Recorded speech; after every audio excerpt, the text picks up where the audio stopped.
but we decided to move on. But as we look at that sermon, this is an Andy Griffith episode in 1963. There's all the kind of funny reactions going on in the crowd, and you get to kind of see what the what myself, Grady, Nick, others get to see every week in terms of what's going on in the auditorium. Actually, these lights are so bright, I probably couldn't be able to tell if you were sleeping. But you look at that sermon, and it's kind of hard to focus in on the sermon as he was going there because, you got all these kind of funny scenes going on. But what's going on in the sermon is 1963, this minister is preaching and proclaiming, says, you guys are living too fast of a lifestyle. We need to slow down. I mean, this is Mayberry. This is in Mayberry. They're living too fast. They need to slow down. They just eat their breakfast, check out the headlines, and rush on throughout the day. And he has that famous line. I thought that was the name of the episode. The name of the episode is actually the sermon for the day. But he goes, "What's your hurry?" And wakes up. And you think about that. If that was an issue in 1963, and I think Andy Griffith, it's based on even maybe a decade before that. Nevertheless, and so you see where we would imagine that time being so slow and things were so different, and you probably remember it, those who were either there or you have parents who were there, you're thinking like this is this time in which everything was so much slower, and it was.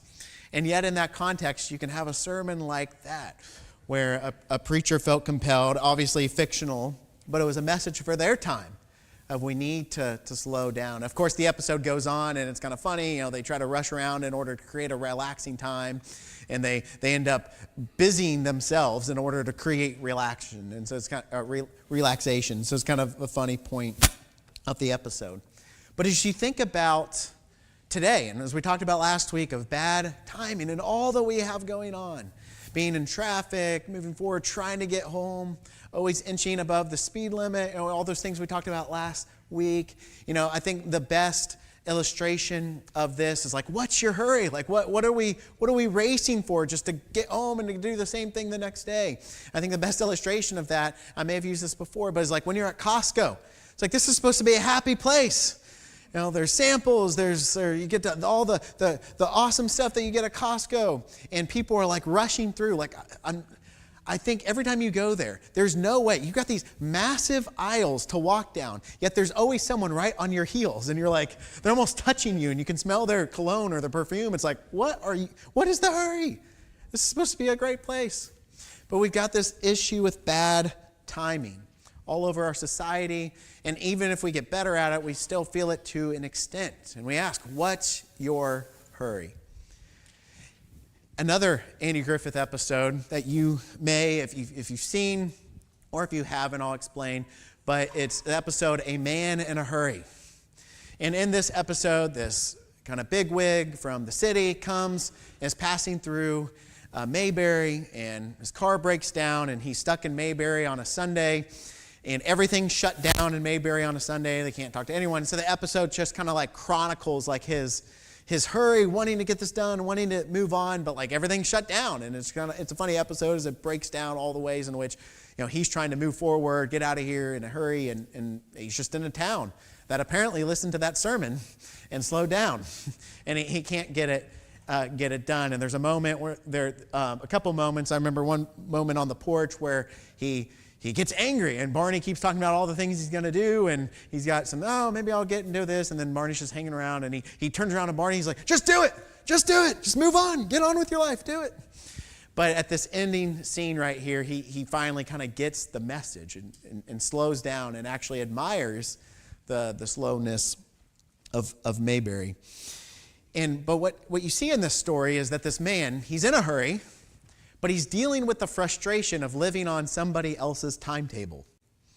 He's sort of at the mercy of the people of Mayberry. He can't move forward because he's at their mercy. He's living on their timetable. And I want you to hold on to that thought for just a second. Last week we looked at this conversation at the end of the sermon between John Ortberg, who's a famous Christian author, writer, pastor, and he says to his great mentor, Dallas Willard, who was a philosopher at I believe it's the University of Southern California. He's written a lot of books on discipleship and how to grow as a disciple. And he comes as his mentor. He says, what do I need to become the me that I want to be? Like, how do I become the person I'm striving to be? Which is a question a lot of us ask. We want to be more like Christ. We want to not snap as much. We want to be more self-controlled. We want to be more kind. We want to be more patient. We want to be more like Jesus. We want to be better disciple makers. He says, what do I need to do to become the me I want to be? And he famously says, you must ruthlessly eliminate hurry from your life. He writes, the student John Ortberg writes it down, and okay, all right, that's great, that's good stuff, but what else? What's the book I need to read? What's the thing I need to do? What's the hack I need? He says, there is nothing else. Hurry is the great enemy of spiritual life in our day, and you must ruthlessly eliminate hurry from your life. And that's where we ended last week. In other words, he's saying our lives are too filled to actually ask the questions that really matter. Or even if it's not filled, we've got the TV on, or podcasts, or all the noise in our society that distract us from looking on the inside. Not that any of those things are bad, but they distract us from asking the big questions and doing the deep work and being honest with ourselves. And so it's important for us to do that. And that's where we sort of ended last week. But this is a big task. And it's challenging because you and I don't live on our own time. Our lives are dependent on other people. And there's all sorts of factors, all sorts of pressures that we have in life that we can't just remove. Like, you can't just remove all stressors in your life. We've got things like work. You've got to take care of the family. You've got responsibilities to your spouse. You've got responsibilities to your employer. You're plugged in at church and you've taken on responsibilities. There's things you do. And so in a large sense, much of our lives are dependent on other people. But then there's also the factor that us as disciples of Jesus, that we realize we don't own our time anyways. And we're called to live according to different rhythms. And so we live on his time. As Jesus as our teacher, we're his followers. We realize that God doesn't always move on our timetables. And that's sometimes a frustration we deal with, but something we have to learn to be in rhythm with. And it's challenging. But all those factors are present when we say, okay, I want to slow down. I want to be more intentional. I want to be able to see things as they really are, undistracted, and deal with them as they are. But we realize we have these challenges. And we get an insight to some of Jesus' disciples in Mark 1, 32 through 39. If you have your Bibles, you feel free to turn there. We'll also have it on the screen. And what's interesting about this episode is we get, some insight to Jesus' rhythms. But we also get some insight to some of what was going on among the disciples in the midst of Jesus living out these rhythms, because many were depending on him at that time. And so first in verse 32, we see Jesus in like the heart of ministry, in the pressures of ministry, high stress situations. It says that evening after sunset, the people brought Jesus all the sick and the demon possessed. It actually says the whole town gathered at his door. And what's interesting about that is that Jesus steps into these moments and says he healed many who had various diseases and also drove out many demons. And what I love about this passage is that it highlights the fact that Jesus' ministry, by anyone's definition, was stressful. Like, he was in some high stress situations. He was in some difficult moments, some high pressure situations. Sometimes when we think about Jesus inviting us to rest, we think, oh, he had this ministry. Wouldn't that be nice, right? But Jesus' ministry, by how we define things, was anything but restful. He was in some high stress, high moments of concentration where he's really, there's moments in his ministry where he's basically in an ER. Like, it's that kind of high-stress environment. People with these diseases, people having demons driven out of them. And certainly some of our movies today, you might think maybe they exaggerate the whole demon possession thing a little bit. But when you read some of the New Testament accounts, I think it's pretty accurate. You see some crazy things even depicted in the text. We don't get an image or a video of it. But it's high-stress situations, people screaming, shrieking as they're relieved from that possession. Like, these were difficult moments. These were high stress, high pressure, challenging moments that Jesus consistently wade into. Not to mention all the times of teaching where, and that's not in this passage, but where Jesus is teaching in a synagogue and he's clearly being opposed by the religious leaders. Right? I don't know about you, but that would be a stressful moment for me. I preach in front of an audience every week that largely agrees with most of what I'm saying because we agree upon these principles. But to be in an atmosphere regularly where the leaders of the room disagree and are actually questioning and challenging and pushing back heavily, that would, highly stressed, highly pressured moments. Yet Jesus consistently stepped into them.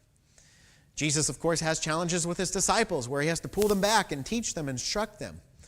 And so my point here is that Jesus had a very hard ministry, a hard life during his time on earth. And because of that, what we see him do is he creates some rhythms in his life. And not just because of that, but it's not that it was all stress all the time, but Jesus had a rhythm. And we get an insight to the rhythm in verse 35. It says, very early the next morning, while it was still dark, Jesus got up, left the house, and went out to a solitary place where he prayed. And this phrase, this solitary place, it's used, it's the same word used when it says that Jesus went out into the wilderness to fast and to pray, where he was tempted, where his temptations took place. You see this regular rhythm. When you look through Luke, it's like 3 to 5 times, where it's this regular rhythm of high pressure ministry, critical moments. But then this rhythm of retreating, taking a step back, taking time, not only to rest, but even again, you look at this doesn't look very restful, does it? Like you just had this high stress day. I don't know about you. I'm probably not getting up at 5 a.m. to go pray. It's probably going to happen at a different time. I'm going to rest. You're tired. And so when we talk about rest, it's not just about relaxation. What Jesus was doing was he was being intentional. He had a high stress day the day before. Instead of sleeping in a little bit, he gets up while it's dark and goes out to find a place to pray. And this was a regular rhythm that Jesus practiced even up until his last night before his crucifixion. If you remember, when he goes to the Garden of Gethsemane to pray, that's why Judas knew where he was. His betrayer knew where he was, because this was a place Jesus often retreated to pray, the text says. And so in Mark 1, verse 35, this is one of those times. He's in high-pressure situations, yet Jesus handled it as a non-anxious presence. He handled it with full trust in God. He handled it with peace, contentment, and joy. Why? Because he took time to come before the Father. And he took time to retreat and not be in those high-pressure situations so that he could show up to those other situations better. But then what we find is the disciples wake up and Simon, Peter, and his companions, they look for him. And they're wondering, where is he at? And it turns out that there were some more people kind of searching for him. People wanting to be healed by him. People were probably lining up at the door already. And so the disciples, they get a little anxious.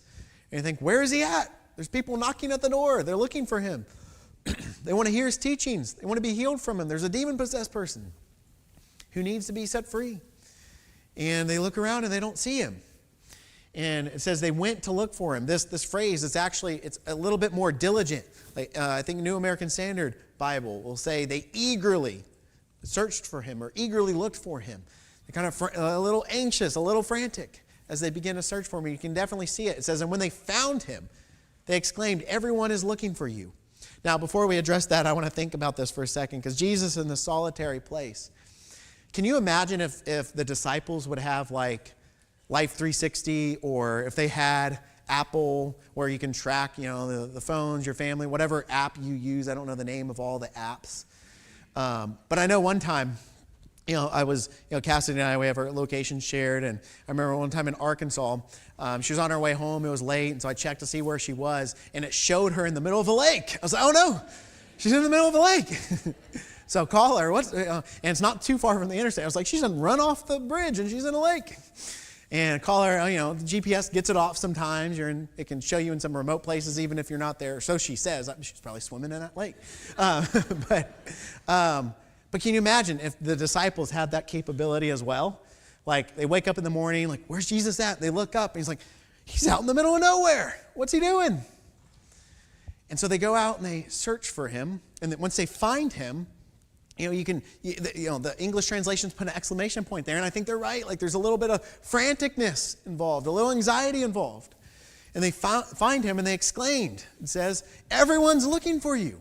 You're out here in the middle of nowhere. What are you doing? We've got to go back. People are lined up at the door." And it's interesting because we get just a little bit of insight here of what it would have been like. Of course, we know what it's like to follow Jesus, but what it would have been like to travel around with him while he was on earth, living on his time. And that's what the disciples were doing. And you can tell in this phrase here, they exclaim, they're informing him basically, like basically telling him, "Aren't you kind of in the wrong place? You're supposed to be back here. They're all looking for you. What are you doing? Let's get back." Not so much a rebuke, but just kind of like this anxious, like, "Come on, hurry. They need your truth. They need your healing." And I can imagine, and I don't know, we don't have any evidence of this, but if the disciples were anything like us, anything like myself, I imagine there was probably some complaining sometimes behind the scenes. I can imagine the type A disciple who might say, dealing with Jesus' rhythm, right, he did this on a regular basis, but the type A person saying, this is not productive. Nothing against prayer, nothing against all that, but we got to get the job done. Got to get it done. We got details. We got a schedule to keep. I can imagine the kind of the people pleaser being kind of frustrated of there's people waiting for it. We're keeping them waiting back there. What are we doing? They need healed. I can imagine the activists saying okay, don't pray for them, heal them. Right? Don't pray about it. Do something about it. What are we doing coming out in the wilderness to pray? And I can imagine more of the kind of consumer entitled, and that's probably in all of us at some level, kind of saying, Jesus' rhythms are fine, but they're just inconvenient. Couldn't he at least tell someone he's going to leave before he goes off and prays? And then the disciple who's time-oriented, and many of us are in our culture, might have been wondering, are Jesus' rhythms inconsiderate? Is this taking too much time doing something we shouldn't be doing? Or it's not, why are you requiring us to work on your time? There's people waiting for you. Is this really the right time? I'm not against prayer, but is this really the right time to pray? And what's interesting, we don't get much insight to what Jesus has to say, other than maybe, as he said in Luke 2 as a 12-year-old, "Don't you know I need to be about my Father's business?" And that doesn't always look like what we might think it should look like. But Jesus was crystal clear on his mission. He knew best how his time was to be used and how it was to be used effectively for his kingdom. And so he simply replies. He just tells them what the next plan is. He doesn't really answer their question. He says, "All right, let us actually go somewhere else to nearby villages so I can preach there also. That is why I have come." And so he traveled throughout Galilee, preaching in their synagogues, driving out their demons. And so he doesn't totally answer the disciples' questions. He just says, he continues to say, "Just keep following me." No doubt they had some frustrations. You can see it in their they're calling out to him, "People are looking for you." But Jesus doesn't really address it, at least as we have recorded in the text. But he just says, "Keep following and stick close." And he goes throughout. And so what we see in this rhythm then, what we can kind of draw away from Jesus' rhythm here, is that Jesus' rhythm was about fueling his mission. His rhythms of rest, of prayer, of getting away for time alone with the Father. That's what fueled. That's how he showed up to these difficult moments, these high-pressure situations of casting out demons and healing thousands, hundreds of sick people. This is the whole town came to his door. Teaching and he's able to deal with conflict so well. Apparently, part of the way he showed up to those moments without burnout, without crankiness, without irritability, without losing it a time or two, like we might if we were to regularly be in those situations. The way in which he did that, and he is human, he's in the flesh, is that he had this rhythm of prayer, of getting away, of having the confidence to know when is the right moment for healing, when is the right moment for prayer. There's a time for each of these. And Jesus practiced this rhythm. And so the disciples were left living on his time then. Then they went to the next town, wash, rinse, repeat, as Jesus continued this rhythm of ministry, of service, of work, and then of a different type of work, of prayer, a work that looks a lot more like rest, and of seeking that inner life with the Father. And so then Jesus gives this invitation to the disciples in Matthew 11, 28 through 30. Maybe you've not heard this before, and we're going to read it, or maybe this is something we've heard many times. It's this invitation that Jesus has to all people to follow him. And he hits on this very idea of work, stressed out to the max, living in a high-pressure world, but also needing true rest. But it might look a little bit different than what we might consider rest and relaxation. Jesus says in Matthew 11, 28, he says, "Come to me, all who are weary and burdened, and I will give you rest." You're like, that sounds nice. I need another vacation. I need more PTO. He says, then it's the opposite of what you might think. He says, "Take my yoke upon you and learn from me, for I am gentle and humble in heart, and you will find rest for your souls." It's kind of counterintuitive. What is a yoke used for? A yoke was used for work. You put that big piece of wood over two oxen in order to bind them together so they could carry more weight. He says, "Take my yoke upon you and learn from me, for I'm gentle and humble in heart, and you will find rest for your souls." Then he continues on, "But my yoke is easy and my burden is light." And so it's interesting. Jesus does not call us out of stressful situations. In fact, you might argue if you become a disciple of Jesus, you could potentially find yourself in more stressful situations because of persecution, because of opposition, because of having to actually deal with conflict rather than just sweeping under the rug, actually having to deal with what's going on in our hearts that we struggle with. We have frustrations, we have doubts, we have sin, and Jesus calls us to deal with those things. And so those things, that's stressful. I don't want to deal with those things. I'd rather tune out. I'd rather put something on the TV and just pretend. I'd rather go to a different world for a little bit and forget about what's going on in here. But Jesus calls us to something different. And it's not less pressured. It's not like, okay, all the difficult situations from my life are just going to disappear. But what Jesus calls us to is following him and learning how to show up to those moments as a non-anxious presence. Show up to those moments better, more present, with his grace and with his kindness, with his patience. And that's something no matter where we are in our walk, and some are further down that road than others in this room, but for all of us, there's steps we can take in that direction. Now, I love what the message is much more of a paraphrase, more loosely translated. I'll reference it from time to time. It's almost a bit like how you might look at a commentary. It's some interpretive thoughts, but it's really helpful here and really brings Jesus' invitation to life. It says, "Are you tired? Are you worn out? Burn out on religion? Come to me." It says, "Get away with me." In other words, follow me out into the lonely places, the solitary places, and you'll recover your life. I'll show you how to take a real rest. Again, it's not just rest, relaxation. It's this idea of real rest. Walk with me. This is the invitation. Walk with me and work with me. Watch how I do it. Learn the unforced rhythms of grace. I won't lay anything heavy or ill-lifting on you, but keep company with me, and you'll learn how to live freely and lightly. And what I love about this is because this is not just about this invitation Jesus has in Matthew 28 through 30. That's not just an invitation to, hey, how to slow down, although that can certainly be important. But it's an invitation to learn how to carry the pressures of life as God intended you to carry it. And it's for us to learn, and that's really just discipleship. That's really just being a disciple of Jesus, is learn a better way to live. In fact, the best way to live. How to live a life in partnership and right relationship with the Father for his good purposes, for his mission. And following Jesus And we believe that that is ultimately living out as an image bearer of God, what you were created to do. And following Jesus is just learning how to do that.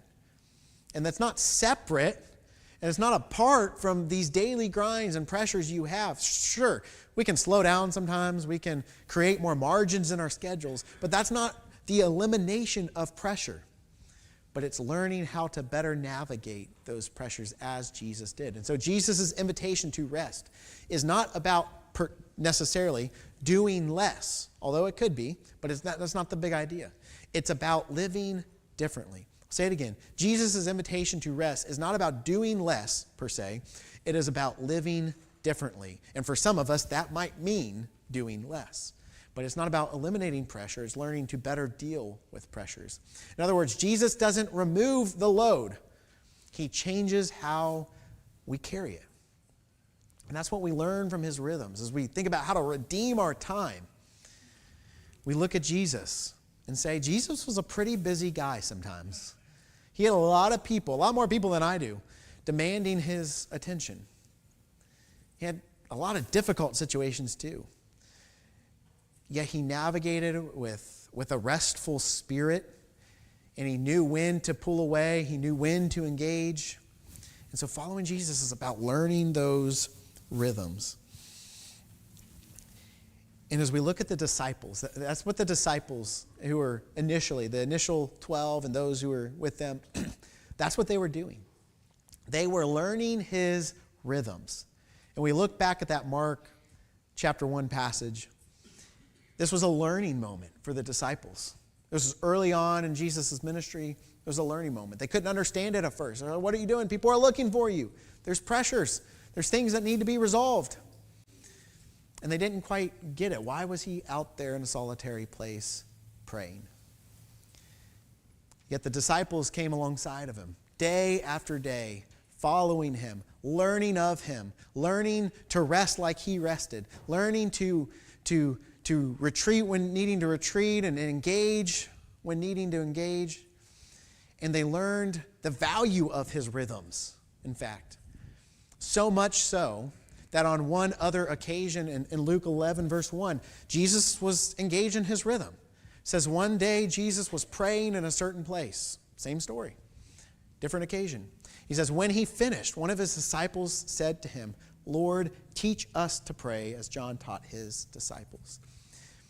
In other words, what they once faced with frustration early on in the story, day after experiencing the rhythms of Jesus that didn't always make sense to them, at some point, watching that rhythm over and over again, what started with complaining and misunderstanding turned towards a desire to be like him.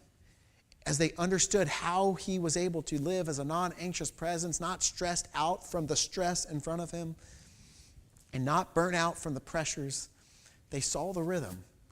And they asked him, they said, Lord, teach us to pray. This wasn't just a one occasion of seeing him pray. It was a rhythm of over and over again and seeing the fruit of it. It says, Jesus, Lord, teacher, teach us that rhythm. Teach us. Now, in that instance, he gives them a prayer to pray. But ultimately, it's about this rhythm and navigating the pressures of this life. So I challenge you this morning, this week, maybe your takeaway. Sit down and study Jesus' schedule, pace, and rhythms. And maybe this is not a one-week thing, but maybe pick one of the Gospels over the next couple weeks. Just start reading through them. Maybe it's Mark, maybe it's Luke. And just read through it and do it for no other purpose. I know when you read Scripture, I'm like this. There's all these things you're like, I never noticed that before. I want to study that. But for this discipline, for this practice, try not to do that. Just focus in on and ask yourself the question. When you read this passage from the story of Jesus, and some stories may not have it, but ask, okay, what are Jesus' rhythms here? What can I learn from him about stepping into high pressure, high stressful, busy situations? And examine, learn. Because he is our teacher. We are his disciples. And this is how we grow. It's by looking at his life in the Gospels and learning those rhythms. And then pray this in your devotional time or in your own. And we're going to say a prayer together in a moment. But learn to pray this prayer or start praying this prayer. Lord, teach us how to redeem our time, at least in this series. Ask him to teach you to pray. But really in that question, we see a question that we should ask all the time as disciples, whatever it might be. You want to be more patient? Yes, pray for that. Say, Lord, teach me to be patient. You want to be more self-controlled? Say, Jesus, teach me to be more self-controlled.